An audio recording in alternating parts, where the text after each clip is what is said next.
Alright, today we're going to be reading the book Corduroy.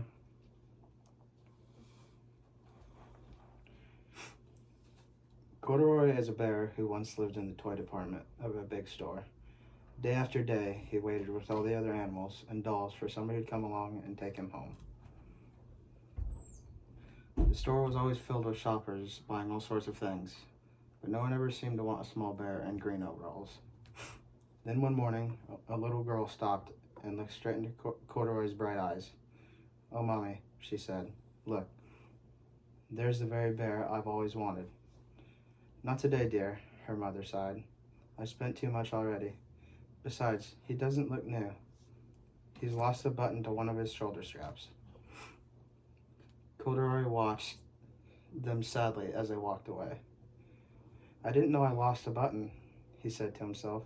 "Tonight I'll go and see if I can find it." Late that evening, when all the shoppers had gone and the doors were shut and locked, Corduroy climbed carefully down from his shelf and began searching everywhere on the floor for his lost button. Suddenly he felt the floor moving under him. Quite by accident, he stepped onto an escalator, and up he went. Could this be a mountain, he wondered? I think I've always wanted to climb a mountain. He stepped off the escalator as it reached the next floor, and there before his eyes was a most amazing sight. Tables and chairs, and lamps and sofas, and rows of beds. "This must be a palace," Corduroy gasped. "I guess I've always wanted to live in a palace." He wandered around admiring the furniture. "This must be a bed," he said. "I've always wanted to sleep in a bed." And up he crawled onto a large, thick mattress. All at once, he saw something small and round. "Why, here's my button," he cried, and he tried to pick it up. But like all the other buttons on the mattress, it was tied down tight. He yanked and pulled with both paws until pop, off came the button, and off the mattress Corduroy toppled. Bang, into a tall floor lamp. Over it fell with a crash. Corduroy didn't know it, but there was someone else awake in the store. The night watchman was going his rounds on the floor above. When he heard the crash, he came dashing down the escalator. "Now who in the world did that?" he exclaimed. "Somebody must be hiding around here." He flashed his light under and over sofas and beds until he came to the biggest bed of all, and there he saw two fuzzy brown ears sticking up from under the cover. "Hello," he said. How did you get upstairs?" The watchman tucked Corduroy under his arm and carried him down the escalator, and set him on the shelf in the toy department with the other animals and dolls.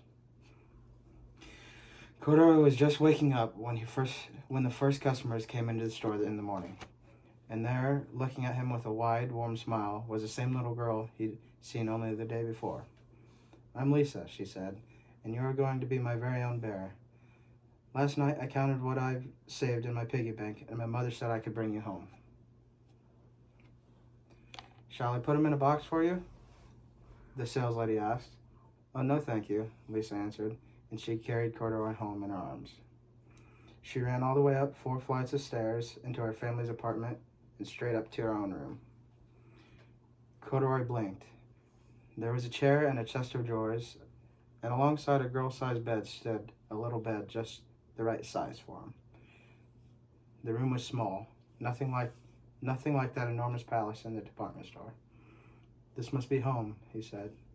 "I know I've always wanted a home." Lisa sat down with Corduroy on her lap and began to sew a button on his overalls. "I like the way you are," she said, "but you'll be more comfortable with your shoulder strap fastened." "You must be a friend," said Corduroy. "I've always wanted a friend." "Me too," said Lisa, and gave him a big hug. All right, I have a couple questions. First question. Should you judge someone on how they look? No. Do you think Corduroy was actually talking to Lisa? Yeah. Do you have a special friend like Corduroy at home? Yes. All right. So now I have a activity. It's fill in the blank. When Corduroy was going up the escalator, he felt as if he was on a mountain. Yes.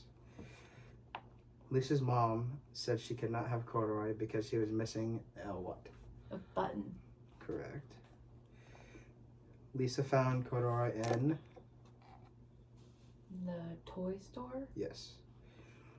When Lisa got home, she took Corduroy straight up to her house, her room. Yes, her room. What did Lisa sew onto Corduroy's shoulder strap? A brand new button. Yep. For your homework, I want you to go home and ask your parents or your siblings